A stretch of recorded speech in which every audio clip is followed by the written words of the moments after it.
Bonjour à tous et bienvenue sur ma chaîne Trending the Trend. C'est ma deuxième vidéo et on est dimanche, donc encore un jour de week-end. Je m'attends à un peu de volatilité, même si le Bitcoin corrige, on est au-dessus des 50K au moment où je vous parle.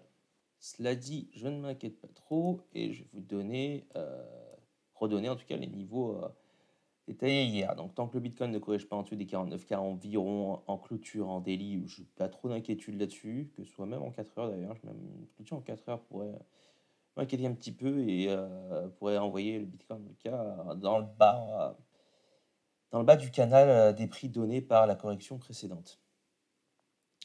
Pour le reste, prochaine zone de bataille à 53K. Si jamais celle-ci est passée et validée, je m'attends à ce que la vraie grosse zone de bataille se situe autour des 60.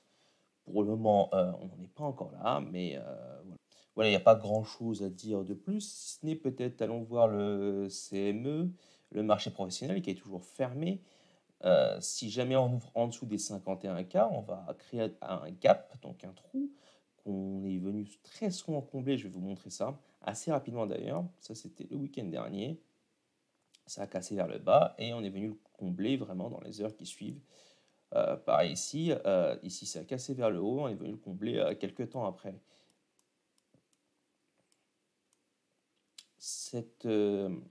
À ce niveau-là aussi, on a eu une cassure vers le haut et on est venu combler par la suite ce gap dans le CME. D'ailleurs, ça c'était la phase où on a atteint le all-time high à environ 69K, qui a créé d'ailleurs une belle divergence bearish en daily.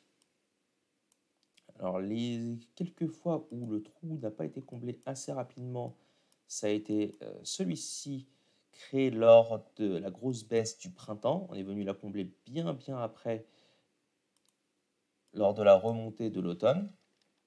Et lorsque le prix est remonté, vous pouvez voir qu'ici, on a un gap du CME, cette fois-ci sur une cassure vers le haut, qu'on n'est jamais venu rechercher. Il est possible qu'on ne vienne jamais la rechercher. C'est pas... Ça ne veut pas dire qu'il y a un trou qui vient le chercher, mais souvent, le marché professionnel aime bien revenir dans ces prix-là parce qu'ils n'ont pas pu les trader simplement. Dernier trou CME intéressant sur les dernières années, c'était celui-ci qui était en décembre 2020, lorsqu'on est venu casser l'ancien all-time high qui se situait autour des 20K. Quand on est venu casser ensuite, on a une cassure haussière qui nous a emmené donc jusque les 65K environ. Voilà. Alors, étant dimanche aujourd'hui, les marchés sont plutôt calmes. Je voulais plutôt m'attarder un peu plus sur une vision long terme du Bitcoin. Bien entendu, c'est pas ce que je trade. Je ne trade absolument pas cette vision long terme parce que je n'ai aucune certitude sur ce qui va se passer et je préfère faire ça au jour le jour. Du reste, il reste intéressant de regarder l'histoire du Bitcoin. Donc, on va passer en log et en weekly sur une chart clean. Et on est sur la courbe du BTC Index, donc les prix agrégés de tous les échangeurs depuis l'introduction du Bitcoin. On a des prix qui remontent jusque août 2010. Et on peut voir que globalement, quand même, on est sur une tendance haussière de long terme. Mais je vais m'intéresser un peu plus à la manière dont les cycles se sont formés et les gains qu'on a vus en tout cas dessus. Donc, je vais vous faire apparaître le travail graphique que j'ai pu faire. On va zoomer, on va aller sur les premiers cycles. Donc, tout est en log. Les retracements Fibonacci le sont également. Le premier all-time high, peut-être compter celui-là, mais bon, même celui-là, j'ai un peu hésité à le faire. Mais enfin bon, prenons-le quand même en point de référence, puisqu'il a été créé et l'asset était très jeune à ce moment-là, puisqu'on a un pic dans les 30 $. Ça peut faire un peu rêver aujourd'hui avec un Bitcoin à 50K. Alors, je suis venu chercher le point haut jusqu'au point le plus bas pour avoir les extensions de Fibonacci. Et le all-time high de 2013, qui s'est établi environ en dessous de 1300 $, s'est fait à peine au-dessus des 2,272 en extension de Fibonacci. Et j'ai pris à partir du point le plus bas jusqu'au point le plus haut. Donc le cycle de 2013 engagé en novembre 2011 a duré 742 jours du point le plus bas jusqu'au point le plus haut. On peut prendre d'autres métriques. J'ai déjà vu ce genre de travaux qui a été fait en se basant sur le halving. Mais peu importe, on retrouve non pas les mêmes résultats, mais en tout cas la même tendance de fond. qu'on va voir dans quelques instants. Donc maintenant, prenons le cycle suivant, celui de 2013, où il y a eu un double top. Donc le premier avec une correction quand même assez importante. Celle-ci, c'était une correction de 70% si ma mémoire ne me fait pas défaut. On va mesurer ça tout de suite. Hop, ouais, 80 même. Très bien. Avant un deuxième pump qui nous a emmené donc à un Bitcoin à 1300 $ environ. Et on fait les mêmes mesures. Donc on prend le point haut et le point le plus bas qui était ici, du prochain cycle. Et on peut voir que le all-time high de 2017 s'établit environ à 20K et un peu au-dessus des 2,272 comme le précédent. Ce cycle-là, en prenant les mêmes bases, donc le point le plus bas jusqu'au point le plus haut, a duré 1064 jours, donc déjà à peu près une augmentation grosso modo de 50% du temps sur la longueur du cycle. Maintenant, on va venir au cycle qui nous intéresse, c'est celui qui se fait en ce moment. Quoi qu'il en soit, je pense qu'il est différent des précédents, comme le 2017 a été différent de celui de 2013. Donc on ne peut pas non plus calquer exactement le comportement passé sur le comportement futur. Pour autant, des choses intéressantes se sont passées dans le passé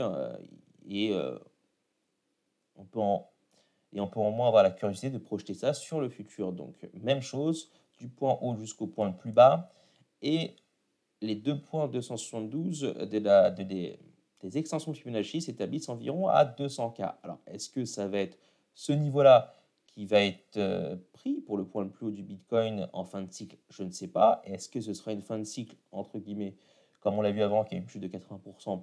Je ne sais pas, c'est probable, hein, puisque les marchés traditionnels sont aussi très haussiers et n'ont pas connu de véritables grosses corrections depuis 2008, donc ça fait quand même 13 ans. On commence vraiment à pousser là.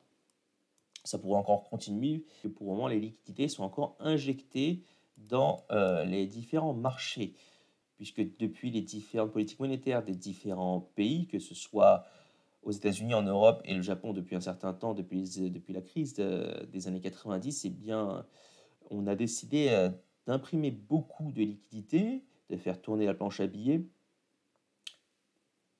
et c'est qui a eu pour conséquence donc un gonflement des assets, que ce soit l'immobilier, l'or, les actions et maintenant les crypto-monnaies. On va prendre une autre méthode pour regarder ce qui va se passer en travail de fond. Donc on va effacer ce travail graphique. Ça, ce sont les régressions logarithmiques sur le Bitcoin. On peut voir qu'elles encadrent quand même bien l'évolution du Bitcoin jusque-là. À chaque fois qu'on était en zone rouge, ça a été plutôt les points hauts où il aurait été intéressant en rétrospective de vendre. La zone verte correspond à une zone d'achat d'accumulation du Bitcoin qu'on est venu casser une seule fois lors de la chute de mars 2020 lors d'un certain rhume. Ce qui se passe en ce moment, c'est qu'on reste quand même un très long moment là, ça fait presque une année qu'on est dans la zone jaune, et oui, effectivement, ça fait presque une année, puisque en janvier prochain, ça fera un an qu'on sera dans cette zone jaune-là. C'est une des caractéristiques, en tout cas, de ce cycle-là, avec un énorme range qui s'est établi sur une année. Ça n'a pas été le cas précédemment, même si la zone jaune était une zone de combat et quand on a dû la casser, on est allé vers le haut assez vite, que ce soit sur le cycle précédent ici ou en 2013 où on a pu y rester aussi un certain temps. Donc on y est resté d'avril 2013 jusqu'à novembre 2013, donc environ 6 mois. Là, ici, ces zones logarithmiques nous donnent donc un Bitcoin qui progresse, hein, le all-time high, enfin en tout cas le all-time high, la zone rouge en haut progresse de jour en jour. Pour le moment, on serait entre environ 100K et 143K. Voilà. Donc, ce n'est pas exactement les mêmes métriques qui sont données par la suite Fibonacci tout à l'heure, par les extensions, mais ça progresse de jour en jour. Si jamais on viendrait, par exemple, faire un all-time high, disons, au printemps, marquons ça d'une droite verticale. On va prendre, hop, allez, je vais prendre mai, on va prendre mai, août, et pourquoi pas, allons-y, décembre 2022. Maintenant, si on s'imagine que ça progresse de manière plus ou moins linéaire, Alors ça, c'est quand même un travail très approximatif, mais c'est pour s'imaginer où est-ce que eh bien, les régressions logarithmiques peuvent progresser. Ici, au printemps, on serait entre 135 et quasiment 200 cas. En août, entre 150 et 215 cas. Et en fin d'année 2022, entre 183 cas et 250. Une chose que j'ai oublié de vous montrer sur ce que j'ai fait là avec les suivis Fibonacci et en mesurant les durées des différents cycles, on voit que ces derniers s'allongent. Si on prend même le premier, hein, alors je l'ai fait, mais bon, je n'ai pas mesuré comme les autres. En tout cas, je n'ai pas fait d'extension Fibonacci dessus pour les prochains cycles. Le premier qui était de 329 jours, jusqu'à ce point haut là qui était de 30 $. Le deuxième, 742 jours. Ensuite, 1000 jours, environ 1064 jours. Donc, déjà une augmentation de 50% entre ces deux cycles-là. Et entre celui-ci et l'actuel, si on a encore une augmentation de 50%, on peut mesurer, c'est-à-dire environ 1500 jours. Si on fait la même chose et on s'imagine que ce cycle-là pourrait augmenter encore de 50% en termes de durée, eh bien, faisons ça, ça nous emmène environ à 1500 jours. Hop, voilà, environ ici, et ça nous emmène eh bien, en janvier 2023, donc un pic de marché possible en 2023 dans un an. Je ne sais pas ce qui va se passer, mais si on regarde le passé, qu'on projette ces durées de cycle qui s'allongent, on pourrait s'imaginer, on pourrait garder ça en tête que eh bien, un pic de marché interviendrait en 2022, voire 2023. Pour autant, encore une fois, ce n'est pas quelque chose sur lequel je m'attarde plus que ça dans mes trades. C'est intéressant de garder ça en tête pour, disons, de la curiosité mentale. Autrement, une des autres métriques aussi qui est intéressante à regarder, c'est le Pi Cycle. Donc c'est un indicateur qui fait croiser des courbes avec des multiplicateurs. Et vous pouvez le retrouver sur TradingView d'ailleurs. Hein, vous tapez Pi Cycle. Voilà, donc vous en avez plein. Cliquez sur celui que vous voulez jusqu'à trouver un truc qui vous plaît graphiquement. Mais ce Pi Cycle, à chaque fois, en tout cas, nous a donné le top d'un marché. C'est jamais trompé jusque-là. Même celui du printemps, beaucoup de gens, en tout cas, moi y compris, en doutaient. Et bien, ça a été le top pendant un certain temps, jusqu'à refaire des nouveaux points hauts à l'automne. On peut voir, je vais passer en weekly, ça va être plus simple. Voilà, il faut voir que ce Pi Cycle, en tout cas, c'est éliminé 4 fois depuis la création de cet indicateur. Et chaque fois, il ne s'est pas trompé. Donc, on a le premier top de 2013, le deuxième top de 2013, celui de 2017 et celui du printemps 2021. On n'a pas eu en automne, puisque les courbes sont assez éloignées les unes des autres, là. Et c'est lorsque ces courbes se croisent que le signal du Pi Cycle s'illumine. Et bien, si jamais en 2022-2023, le marché commence à s'échauffer et que ces courbes commencent à se croiser, c'est quelque chose que je regardais de près pour me prévenir en tout cas d'une sortie de marché probable. Avant de vous quitter, une petite mise à jour des prix du Bitcoin qui continue un peu à corriger ce dimanche. Je vais aller en time frame plus petite pour voir ce qui se passe, si on a du détail.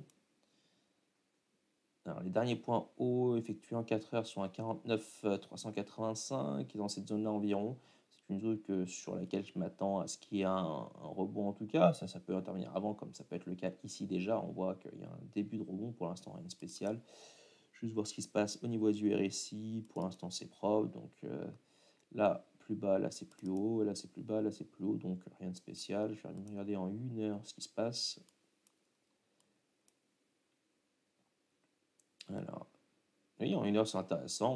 On peut avoir on va voir si c'est confirmé.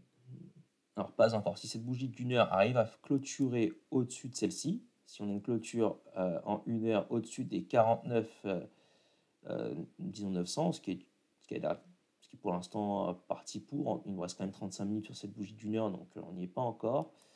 Et puis on aura une hidden bullish divergence, donc une divergence boule cachée, puisque sur le RSI, vous voyez que là, ça descend. Et graphiquement, vous voyez que ça monte. Encore une fois, si cette clôture-là s'effectue au-dessus des 49K. Autrement, le point bas n'est pas fini et ça pourrait se retourner, on ferait simplement ça, d'accord? Voyons voir sur le stochastique ce qui se passe dessus. Le 1 heure a l'air complètement recette, prêt à repartir. Ce n'est pas encore le cas. Si, effectivement, ça repart. Donc, je pense que si le Bitcoin arrive à se maintenir à environ 49K au moins, si ce n'est au-dessus, eh bien, en tout cas, le 1 heure nous donnera un signal de rebond sur 1 heure. En 2 heures, c'est la même chose. Le signal aussi est reparti à la hausse sur le stochastique. En 4 heures, pas encore. Donc, je pense avec une clôture au-dessus ici de 49K, si le Bitcoin arrive à maintenir une posture haussière en 1 heure et 2 heures, ça devrait aller en cascade sur le 4 heures et aller revisiter les niveaux hauts du début de week-end. Je vous rappelle que le CME a la clôture à 51K, donc on a une bonne probabilité, vu que les prix sont assez proches et qu'on n'a pas encore en tout cas de choses folles qui se passent le week-end, qu'on vient de revisiter ces prix-là de 51K assez vite en début de semaine. Voilà, c'est tout pour aujourd'hui. Je vous retrouve dans le prochain brief. Passez un très bon dimanche.